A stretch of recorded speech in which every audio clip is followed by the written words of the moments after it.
మీరు వినింటారు హనుమంతుడి పేరు వింటేనే భూతాలు ప్రేతాలు భయపడతాయి వణికిపోతాయి అని. అసలు చరిత్రలో ఏమైందని భూతాలు ప్రేతాలు ఇప్పటికీ భయపడతాయి చెప్తాను, జాగ్రత్త వినండి. రావణాసురుడి తమ్ముడు ఐరావన్ బ్లాక్ మ్యాజిక్ తంత్రాలు చాలా బాగా నేర్చుకున్నాడు. రామాయణంలో రాముడి మరియు రావణాసురుడి యుద్ధం జరుగుతున్నప్పుడు ఐరావన్ బ్లాక్ మ్యాజిక్ యూజ్ చేసి రాముడిని లక్ష్మణుని పాతాళ లోకంలోకి తీసుకువెళ్తుండే. అప్పుడు వెనకాల హనుమంతుడు కూడా వెళ్లారు.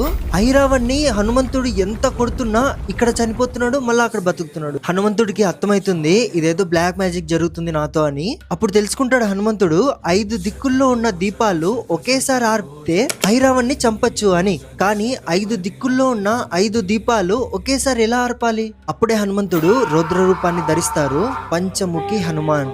ఆ రూపంతో 5 దిక్కుల్లో ఉన్న 5 దీపాలని ఒకేసారి ఆర్పి ఐరావన్ ని చంపుతారు. ఆ రూపాన్ని చూసి 3 లోకాలే భయపడిపోతాయి. ఇంకా ప్రేతాలు దయ్యాలు